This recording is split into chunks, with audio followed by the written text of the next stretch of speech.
Keenan and Seth, what's going on, fellas? Welcome to the Meat Mafia podcast. Pleasure to have you guys. Thanks, man. Just living life in Iowa and loving it. Yeah, I made the mistake of saying you guys were from Ohio before, so hopefully we're not off to too bad of a start with that.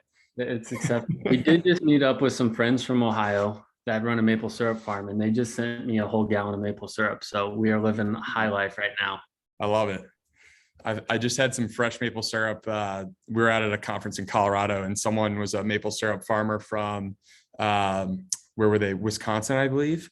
Yep. And they brought some fresh maple syrup from there. It was unbelievable. Can't beat it. Can't beat that fresh stuff. No, but we're excited to have you guys on. I know you guys started the Acorn Bluff farms and have a story to tell around the pigs that you guys are raising. So, we'd love to hear about your backstory and just get a little bit more information on you guys, just how you guys got started and everything. And then we'll ask away with the questions. Yeah, absolutely.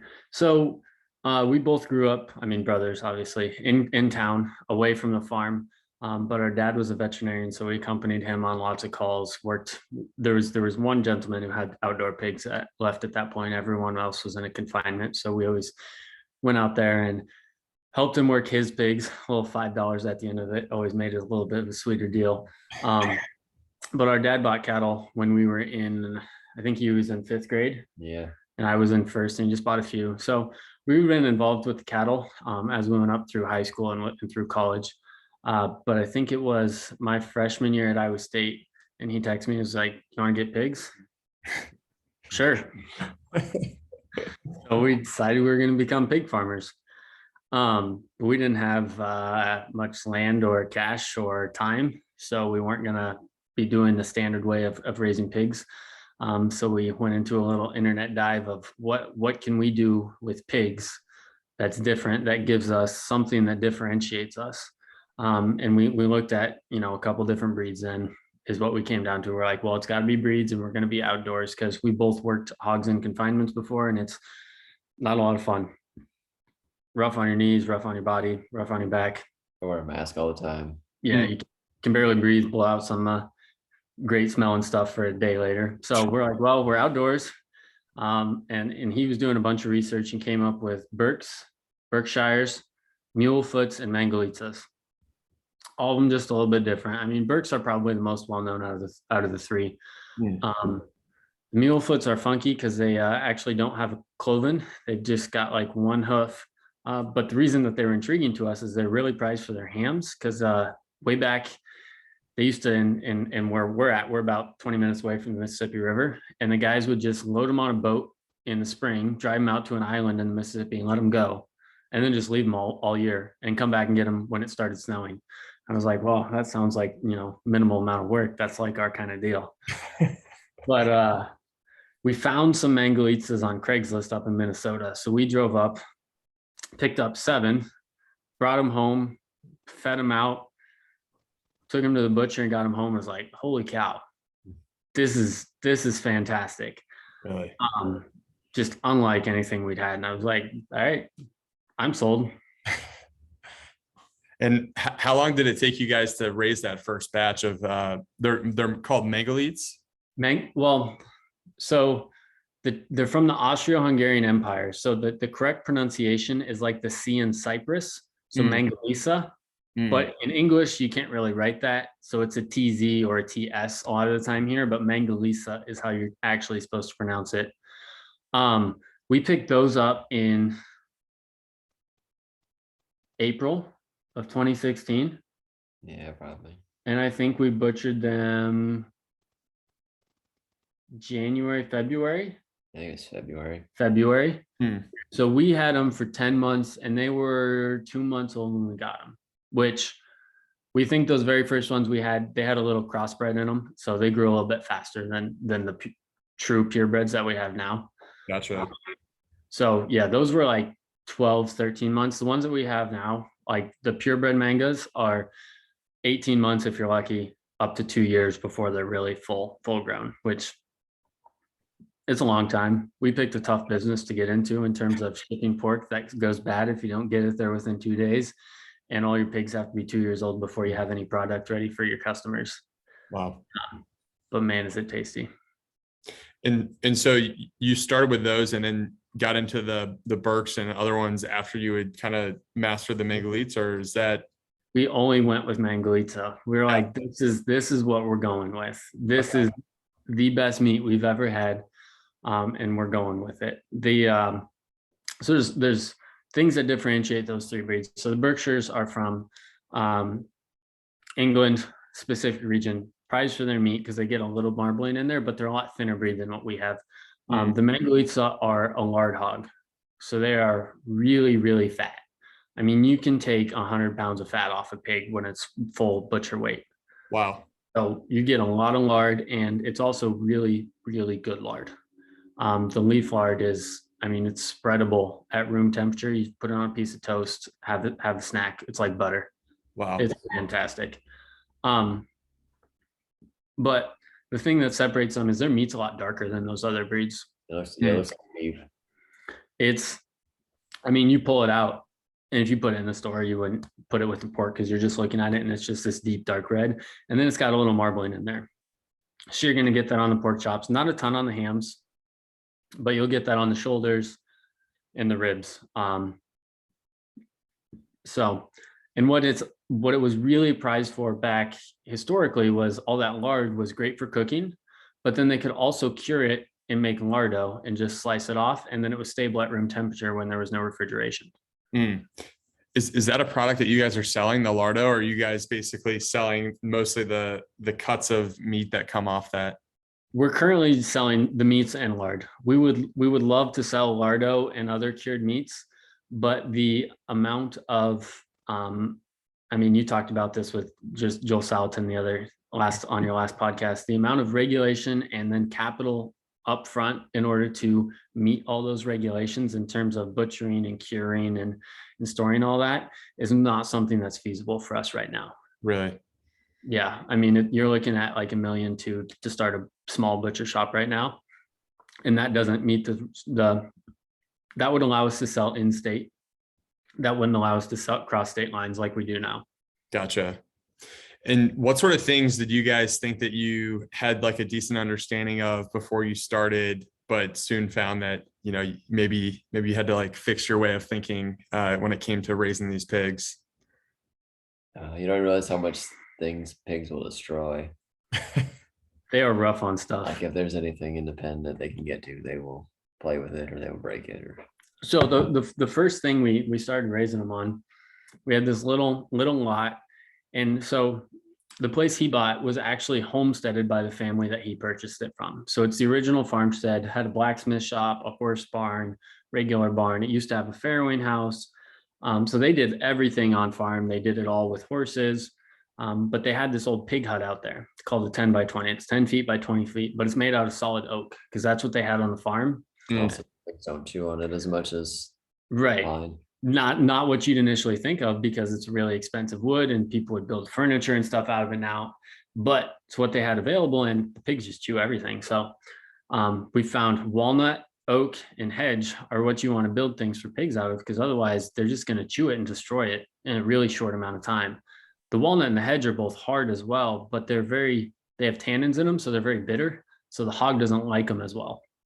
So, you know, the oak and the walnut, they're just going to chew on the walnut less because it's so bitter to them and they don't like the flavor as well. And would the average consumer be surprised at how much goes into raising pigs?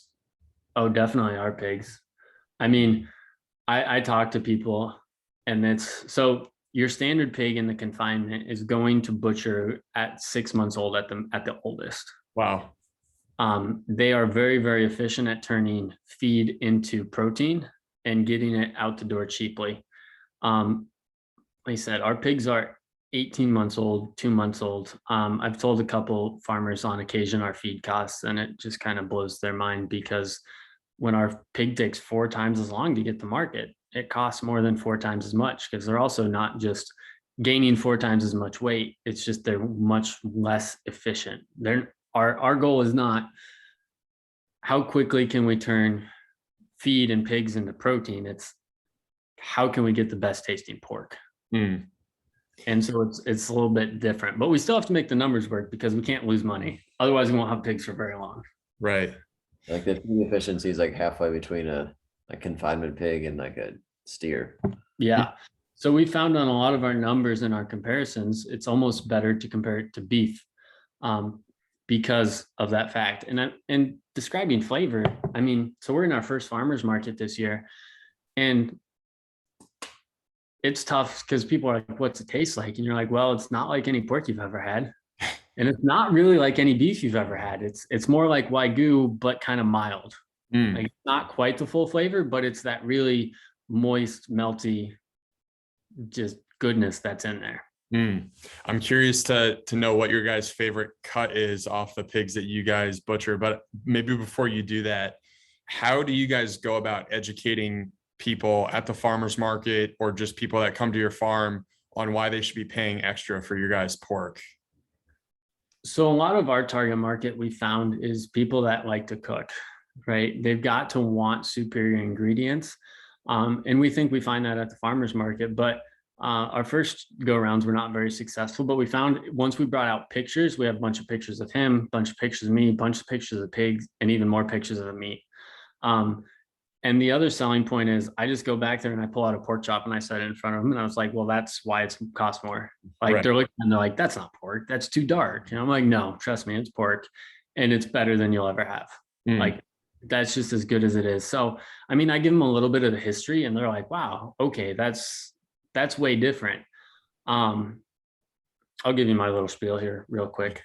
So way back when there was some royalty, Spanish royalty that married some Austro-Hungarian royalty, and there were some pigs given as a gift to the Austro-Hungarian Empire. The kings, queens, whatever, didn't know, hey, what do we do with these pigs? They're like, well, we'll give them to a peasant, let him take care of them, and then, you know, because they're wedding gift, we can't just, you know, give them back. So they gave them to this peasant. The peasant just kind of let them do whatever and raise these pigs, and they interbred with a couple other, a wild Russian boar, a wild Serbian boar, a Sumaji, and you got all these different colors going. So this pig was essentially the same genetics from the 1600s onwards. Back in 1993, there were less than 200 total in the world breeding stock, and 50 of them were set to be butchered. And this two guys came to this farm to see 50. That was 25% of the world's population set to be butchered. And they're like, you know, they had a little bit of it. And they're like, well, do we let these all go to butcher or do we buy them and see what we can do with them? Because otherwise there's not going to be any. And they bought them, kept a few breeding animals, butchered some of them. But now there are over 5,000 breeding animals in the world of Mangalitsa. So, I mean, we have a lot to owe to those guys, but the first imports to America came in 2007. Wow. There have been 5 total imports to America of the 3 different colors, blonde, red, and swallow belly. We have blondes and reds on the farm. We've had some swallow bellies before as feeder pigs, but no breeding stock. But it's a special meat. It's a really special meat. And I mean, once I go through that and I'm showing them pictures of the meat and they're like, you know, they've only been here for 15 years total in America. Right. And we've been doing it for 6 of those years. Half that time, basically. Yeah. So, and then you set the meat in front of them and they're like, okay, I'll try it. And then the next week they come back and they're like, all right, what do I get now? So what will you send them home with for their first experience with your guys' pigs? If they're a big griller, I'm sending them with pork chops. If not, I'm sending them with the breakfast sausage. Because the breakfast sausage, it's fatty, but you put it in the pan. The pan's going to get moist, but there's no grease running all over the pan. You get this pork chop, or not pork chop, sorry, breakfast sausage patty back, and you cut into it, and it actually cuts and has like a little juice dripping out, and then it kind of goes back in, and you actually get this moist piece of pork, and it's like, wow, I didn't know pork actually had juice to it. Right. And my wife, when I met her, didn't think she liked pork. She now likes pork a lot. You've changed your mind. I changed her mind, but only our pork. And just for like the consumer who's going to the grocery store and buying that bacon just off the shelf, what should they know about that? Like, have you guys done research on kind of the conventional side of things and how it's different, not as well raised, that type of thing? There's lots of stuff out there. I mean, all of it's pretty similar. The only way you're going to really like in the store, the only way you're going to find something different from the store is if it has a specific farm's name on it. And then you are able to research that farm. I mean, a lot of the times you'll see Duroc advertised, which is a little bit fattier than most of the conventional hogs, and it is going to taste a little bit better, but it's really hard to differentiate because how the conventional system works is most of the farmers own the buildings, and then there's usually a central, maybe not central, but other corporation that owns all the pigs. And they bring these pigs to the farmer's building. The farmer raises them out, and then the other company says, well, they're ready for butcher. We'll go pick them up. So the farmer's kind of like a manager of the pigs almost. They never own the pigs for the most part. Yeah, there's a couple guys around here that own their own pigs, but most of they're contracted. Yeah. So they are told when the piglets come in, they feed them until they're big enough. They treat the sick ones, then they load them on the trailer and wash out the barn, getting ready for the next one. Because how it's all set up, it's a lot of money to start, and it's a lot of time. 1.2 million or something like that now to build a hog building. Right. Wow. And that's just one building. That's not even a farrow to finish, right? You've still got to have the breeding stock and manage the boars and the sows and the nursery and wean the piglets. And that's just not really possible right now with the costs and how it's all set up for someone to just start like that. Most of the guys who have done farrow to finish by themselves in buildings at this point are starting to sell out, and most of them just sell to the bigger corporations because that's the only people who can afford to buy them out. Right. It's worth too much for someone new to come in and buy it and start like that. How much, what would be like the breakdown of your guys' costs for raising these pigs? Is it mostly feed? Feed and time. Yeah, feeding time. I mean, when you add up 2 years, a lot of the time comes from our butcher is almost 3 hours away. How far we drive right now. Wow. So we're driving once a month. We drive over, bring all the others from the last month back in coolers and put them in the freezer. But when they chew on things and get out, that's a fun 4 hours of looking around and rounding up all the pigs. When their waters freeze in the winter and you have to chip out their waters for an hour every morning and pour hot water on them so they have something to drink. Or water them down when it's hot. Yeah, they really don't love the heat. They love the cold a lot more. So maybe we don't value our own time as much as we should in our cost sheet. If you look at the cost, it definitely looks like the feed and the freezers and shipping is a good portion of our cost too when it comes to most of our sales. But we don't probably put as much time on the balance sheet as it actually takes to get these pigs up and going, because we're shuffling them around because the sows are going to pig every 3 months, 3 weeks, 3 days is how long their cycle is of being bred. So really they're going to be pigging twice a year. So we are trying to sync them all up, but as we're buying sows and bringing them in from other places, they're not all synced up to the same amount. So we're just kind of having piglets. Well, then piglets get so old and then we have to wean them. If we're weaning them, we got to go put them in a separate pen from the rest until, because whenever you mix pigs, they fight.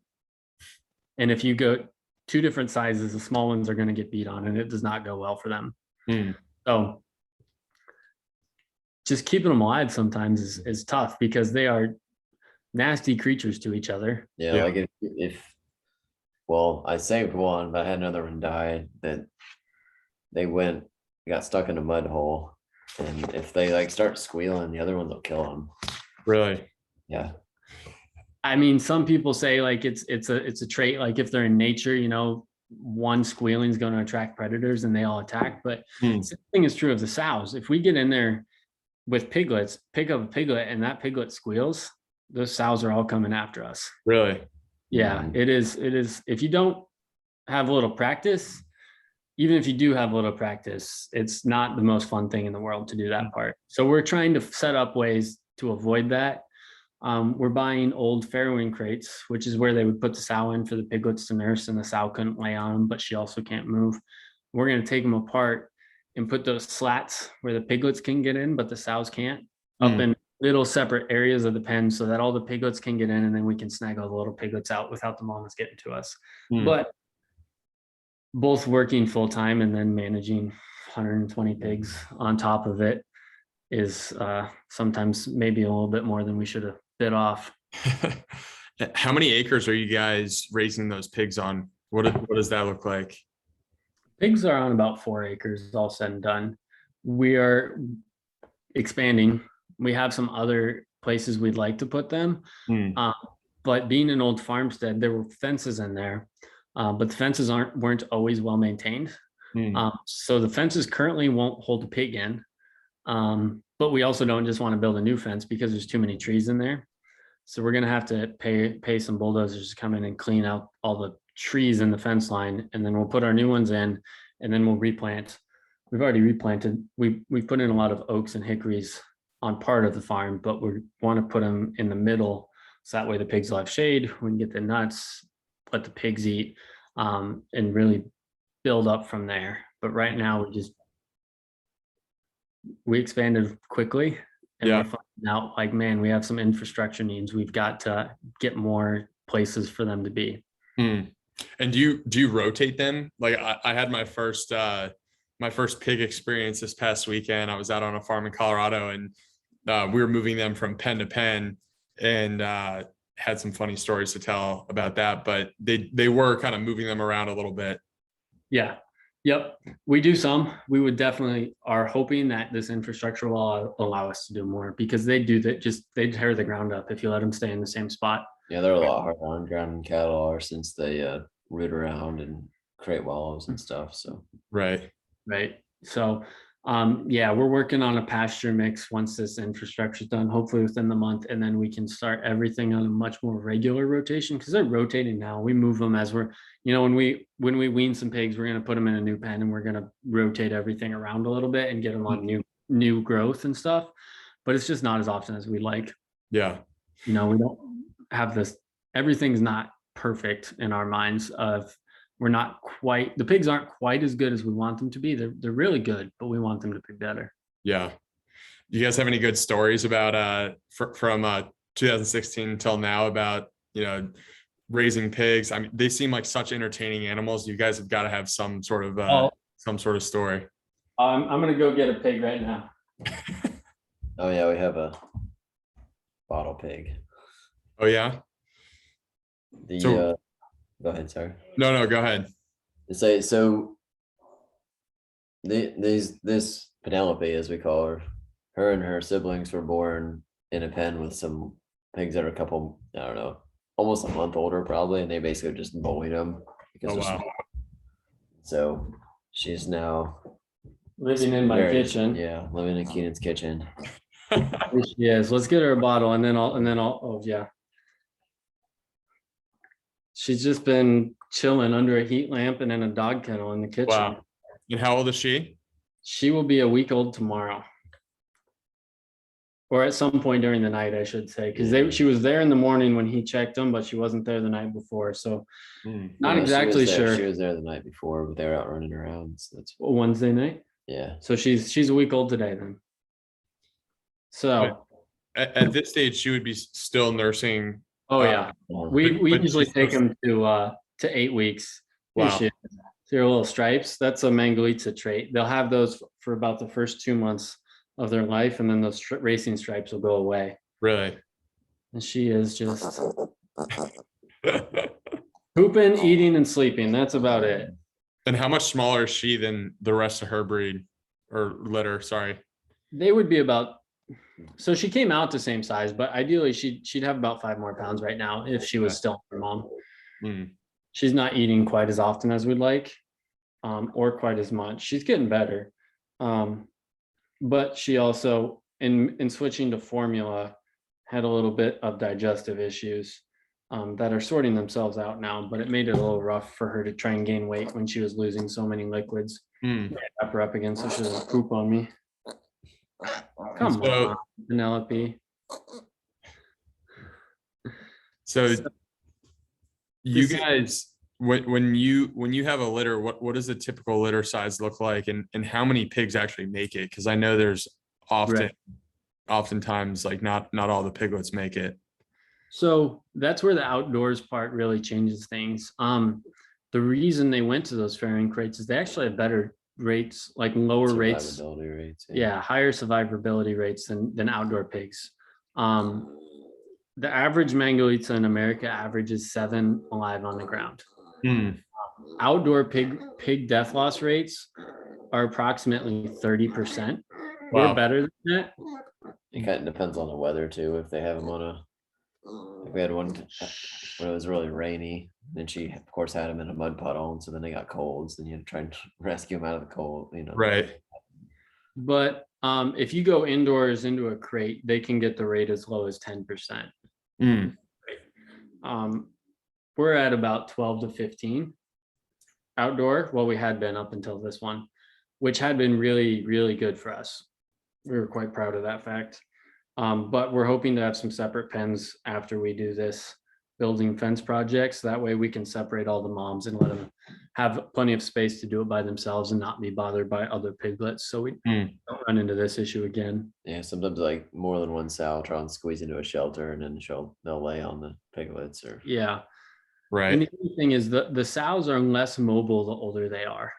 So a lot of operations are getting rid of the pigs by the time they're 2 years old because they've had, or closer to 3, because a lot of places do 3 or 4 litters and then they sell the pig because at this point she's going to kill more piglets, and it's kind of a net negative in terms of that. And like a confinement type operation. Yeah, we keep ours beyond that.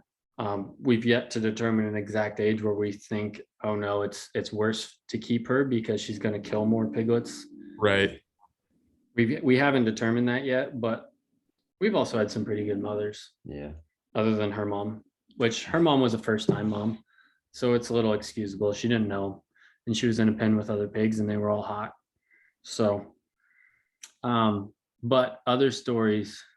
He has a nice scar all the way from the top of his foot all the way up to his knee.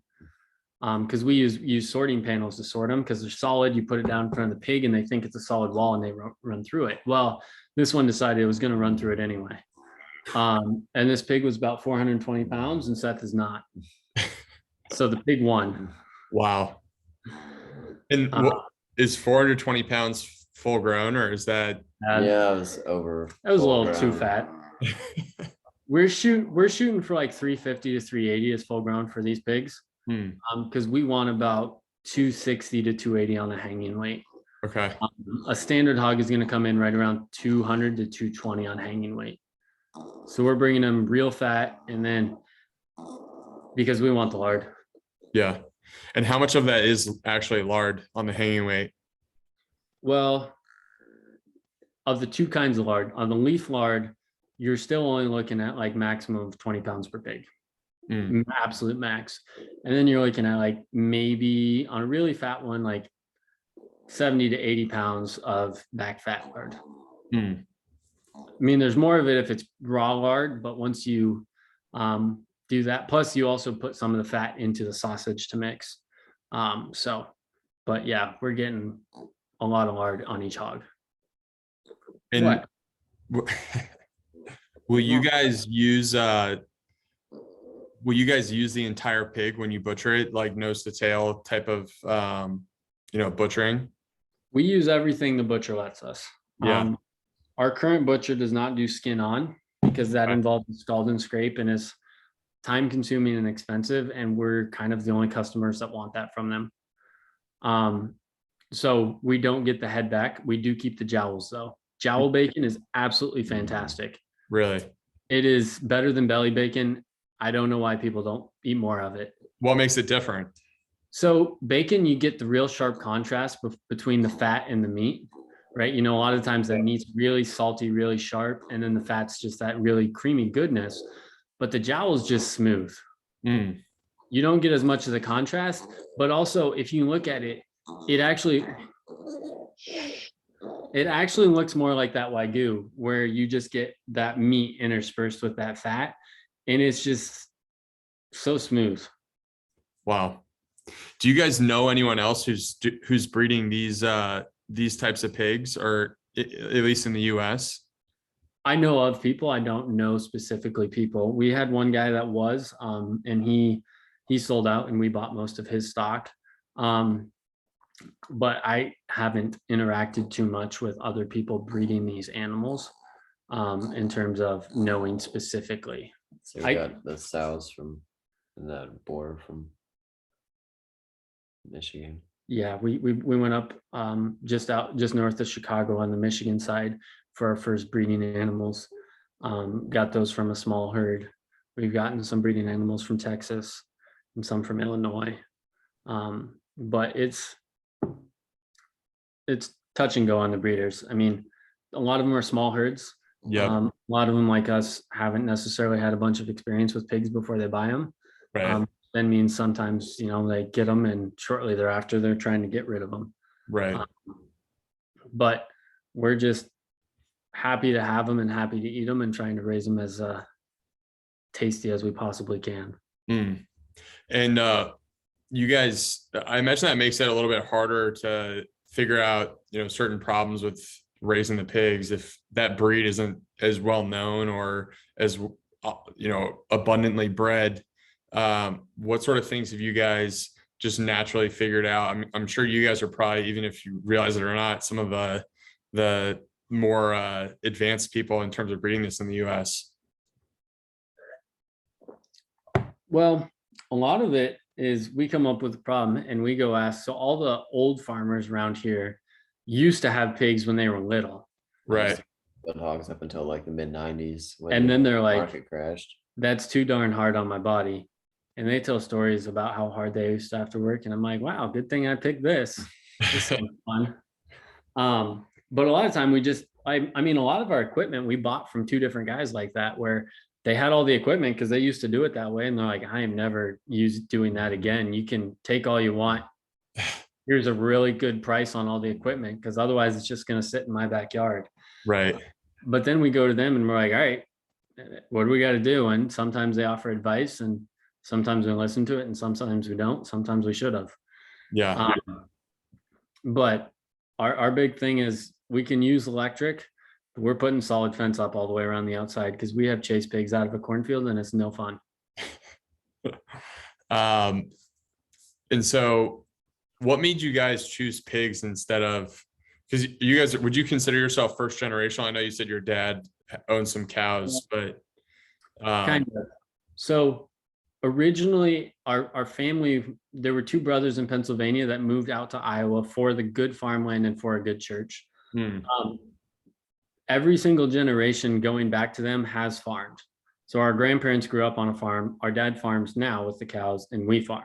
So we've continued that, but there was a little break in there where my grandparents moved to town and my dad didn't have any farm.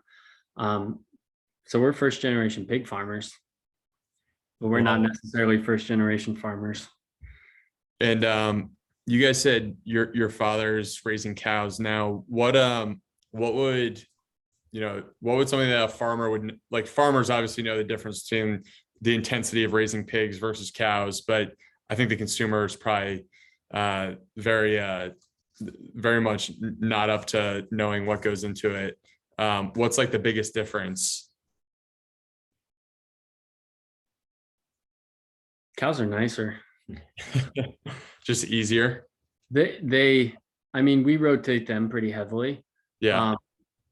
And they come running when it's time. Right. They love to go to the next pasture. A lot of them have been in our halter broke, so you can put a halter on them and walk them around and they'll let you scratch them. The pigs are singularly focused on food. On occasion, some of them, not all of them. I mean, some of them are more friendly, but they're different beasts. The pigs the cows are typically cleaner too, a lot prettier to look at. Yeah. Than our pigs when they're wallowing in the mud and making a mess. But so cows' feed is like fairly simple, right? Like if you raise them on pasture, all they eat is grass, clovers. But there's this nuanced argument now coming around about pigs and what they're eating, and I feel like a lot of people talk about corn feed and some of the things that go into corn feed. Do you guys think about that when you're raising your pigs and sort of the importance of the feed that you're giving them, given that it's such a big portion of what's Right. going into them? Yeah. So did you just pee on me? She peed on me. We do in the fall supplement with acorns. We have an acorn picker upper and we go around town. Our town is a river town, so there's a bluff, there's a ton of oak trees, and we pick up massive amounts of acorns and feed them all to the pigs. Just about every night of the week, we go around and fill up 50-gallon drums of acorns and then go feed them to the pigs. And we do find that gives a better flavor. Part of the reason for rotating is flavor, yes, and then also just land health, because we don't want to deplete the land. We want to be building on it. And if we leave them static, we can't. But we're not proponents of a pure pasture-based system for pigs. No, they get supplemental grain. Because not only so these are slow growers, like 2 years. If we went pure pasture, they'd be closer to 3 years. And also the fat profiles and everything that we're looking at is a very minuscule difference. Breed makes a bigger difference than the feed. Like if we took a confinement hog and fed it, a pasture, it's going to do better it would taste better on the pasture for sure. But where we're at, this thing's going to taste better no matter what we feed it. The mangolites in a confinement operation would probably still taste better than a confinement hog outdoors. We're doing our best to rotate them and regenerate like that, because we don't like tearing things up. We like to hunt, we like to fish, we like animals, we like looking at beautiful things. So we want the land and the pigs and everything to do well, and we also like eating tasty things. And I mean, as simplest, that's what we're going for. Is it beautiful? Does it taste good? Is it healthy? Yeah. And so I guess that gets into the name of your farm, right? Acorn Bluff Farms. Is that why you guys called it Acorn Bluff Farms? Yeah. And there's a bunch of really old oak trees in the pasture. We actually logged a bunch of them because there's an oak blight going through kind of our area. So much of them died. I mean, there's still quite a few out there, but some of they those were ones that they essentially logged were 200 years old. They were essentially as old as the farmstead, which was, I mean, homestead in the early 1800s. Wow. And those trees had been there since, the house, before the house. But yeah, if we're on a dead end road, if you go down to the end of the road, you're actually on top of the bluff and you can see down at the river when the trees are bare. So there's the bluff, and acorns is what we want to feed them as much as we can. And oak trees, and that name took a little bit to come up with. Is acorns what they would be eating if they were out in the wild, or like what would a natural pig's diet look like? Everything. Yeah. They're just constantly looking for food. Yeah, they love nuts. Absolutely. Acorns, chestnuts. We stay away from walnuts because, like I mentioned earlier, those tannins can give it a little bitterness, and we think that carries over into the meat. Yeah, and I've heard from old farmers that if they eat a bunch of acorns, that the fat will be like that kind of black, oily fat, like a walnut tree. If they eat too many walnuts. They eat too many walnuts. Not acorns, Sorry, I said acorns. Yeah, walnuts. But so the other thing is, a lot of the times people on outdoor hogs, they ring them to keep them from rooting, to dig under the fences. We don't do that. We let them root because they eat all sorts of things in the dirt, grubs, worms. If it's alive and crawling around and they can get their mouth on it, they're probably going to eat it if it's in the soil. So we can't claim vegetarian fed. Just because they can basically get anything in the soil. Exactly. And they definitely do. Wow. When we put them in the timber, and there's like, not anymore, but when we first did it, there were a bunch of logs that were kind of rotting. They'd been falling over for a while.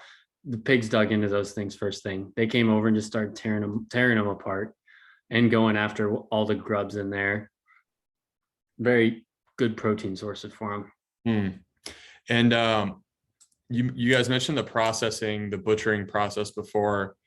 That seems like a recurring theme with ranchers and farmers that we're talking to, like the kind of the headaches around the butchering process and how much control is actually centralized around processing. Is that something that you guys run into too? Yeah. Mhm. So part of the reason we also chose the breed specific is we don't necessarily want prices dictated to us, which the only way to dictate prices is to sell directly to the consumer. And the only way we can do that is to use a USDA butcher. If we're gonna ship across state lines. We can use a Iowa certified butcher to sell cuts in the state of Iowa, or if I sell you a half a hog, technically, or a whole hog, and I take it to a butcher that's not like it has different regulations and Yeah, you can go certifications. to just custom. But just custom certified. if I sell half the hog to him and half the hog to you, when we bring that hog in, technically you own half of it alive and he owns half of it alive. And so then when you butcher it, you can take your half home and he can take his half home. But if I wanted to just give you pork chops off it, I would have to gift them to you. Otherwise, I would be breaking the law. Wow. So to find a USDA butcher is why we drive so far, because there's only a few closer to us. And one of them didn't do as good of a job as we thought they should have. Their blades were too dull on their grinder, and so the meat was mushy. And another one, they do so little. So if you're doing USDA, you have to have the USDA inspector there to inspect the animal live and then as part of the butcher process. And they do it so little, they're like, it's a massive headache for us to get this inspector here. And well, The inspector will only show up if there's so many animals to inspect, otherwise they won't mess with it.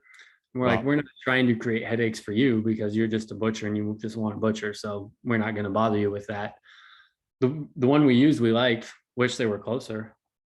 Right. But we've definitely explored other options in terms of having them butchered, but it's a little bit of a nightmare. I mean, it's either night before drop off or morning of, because you have to drop it off when the inspector's there in case they say no to take it back.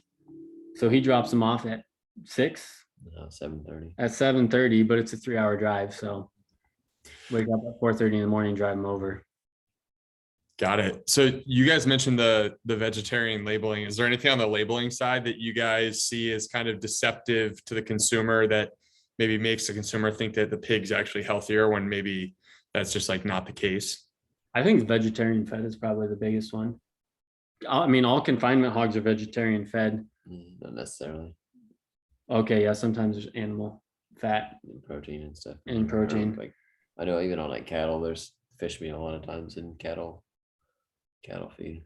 But they advertise that on chickens or pigs. Because chickens are not vegetarians. Yeah, chickens, Right. chickens want to scratch, they want to eat grubs, they want to eat bugs. Also, fish meal is great for them because that's things that otherwise they're not getting.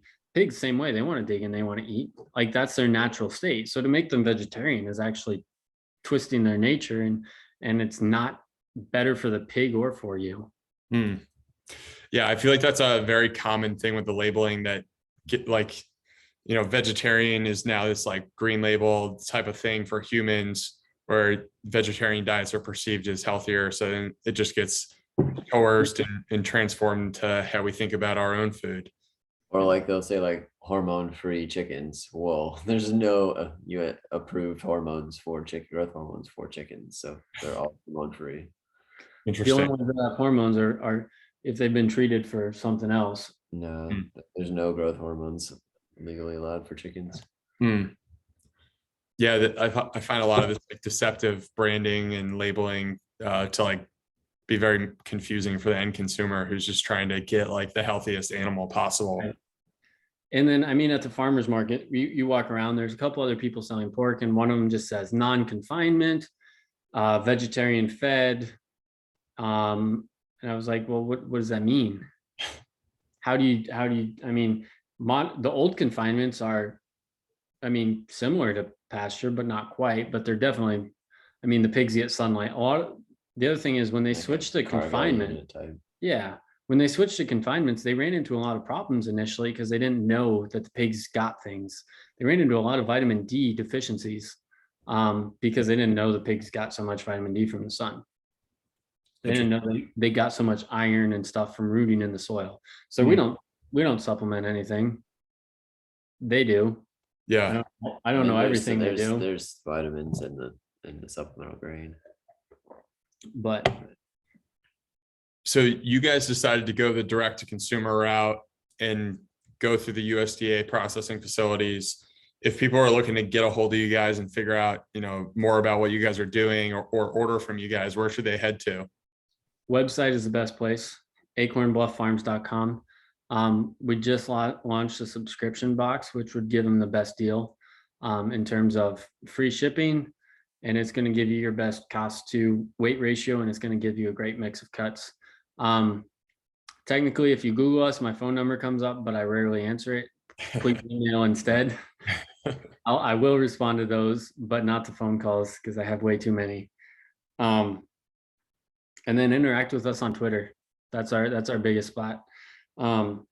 We're still learning about this pig. We're trying to help other people learn about this pig, but I mean, it's a strange concept. It's pig that tastes good. Yeah. When it's something besides barbecued. Right. But it's even better when it's barbecued. Mhm. I'm excited to I'm excited to order one because from what you guys are saying, it's just a whole different flavor and style of pig. So I'm excited to try it out and see for myself. Yeah, we'll send some your way. Cool. Well, appreciate your guys' time and sharing your story. I know you guys are busy with 120 pigs, and so your time's valuable. So appreciate you guys coming on and sharing your story and just getting the message out there to the consumer around what goes into raising pigs and the like. So appreciate you guys. Yeah, man. Thanks for having us you. on. Thanks for letting us talk, and we'll get some pork to you. Sweet. Sounds good. Thanks, fellas. Yep.